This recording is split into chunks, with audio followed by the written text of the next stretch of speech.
Here are the best units to pull or invest in version 4.3. So let's start with the first half, Mortenax Blade and Yao Guang. Mortenax Blade has honestly exceeded my expectations in every way. I can't show you exactly why I think that yet, but he is a really good support while also dealing insanely high damage. He most likely will be best in slot for the new follow-up team with Ash Veil, but will also be best in slot for Acheron if you have a teammate that can attack very frequently, because each attack during his zone applies a debuff, and he can use his skill again as a follow-up attack based on the total number of attacks from your team. The utility he provides is also very strong, able to apply many different kinds of debuffs, while at the same time giving buffs to Blade and his team. Like, genuinely might be the best raw amplifier in the game right now if you disregard extra mechanics. Which is why you can use him for most teams, and even as a main DPS. That's kinda how strong he is right now. Like, if you said he is the best Nihility unit, or even like top 3 supports in the game, I don't think I could argue with that.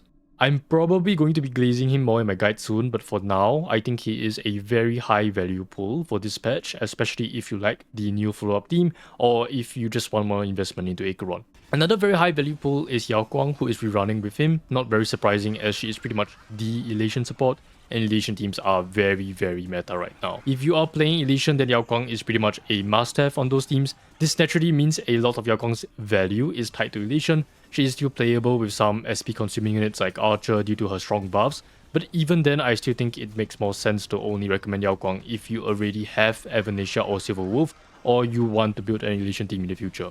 I have no clue if a spot will be taken in the future, don't ask me that, my uncle doesn't work at Hoyoverse, but right now it doesn't seem very likely.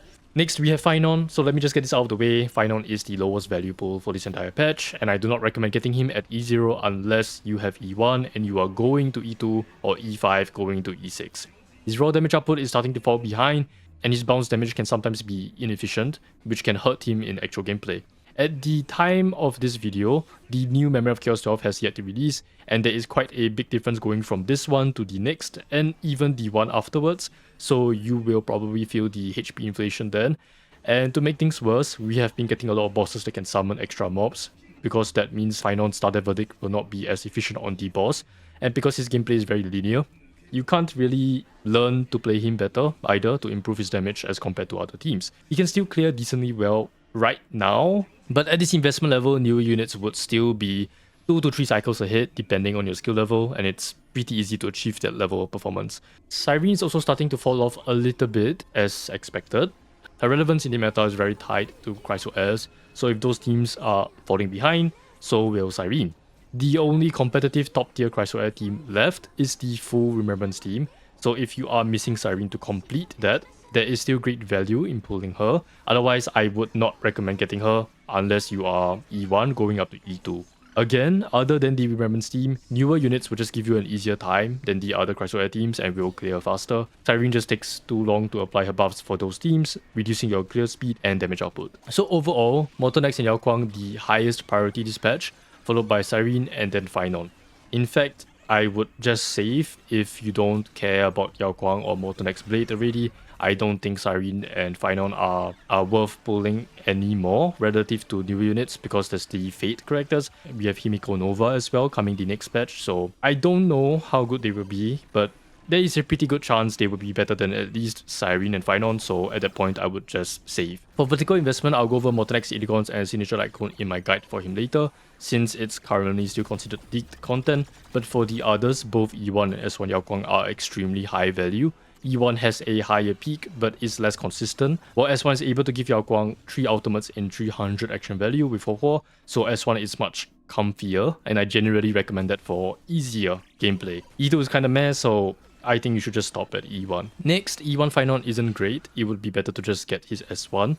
The big boy Eligons is his E2, where he gets an extra turn after Stardeath Verdict, and it's even stronger now because we have Ceridra and Cyrene. For Cyrene, her E1 is very dependent on the team that you are using her with. For example, it's straight up useless for Phainon, but it can be very strong for the full Remembrance team because you get more damage from debuffs, or units that are reliant on applying Cyrene's ultimate frequently, so like Igalea, Alexa, Mide, or technically even Hysidance. Unfortunately, this Eligons is very dependent on how good you are at utilizing the buffs. So if you're not the best at the game, you are not going to get the full value from E1 as compared to a better player. In that case, if you want to grab S1, that's fine, because it's impossible to mess it up, it's just extra stats.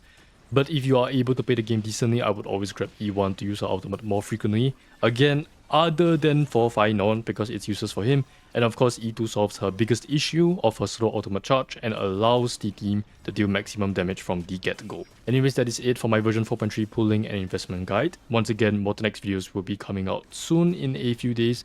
And until then, thanks for watching and see you.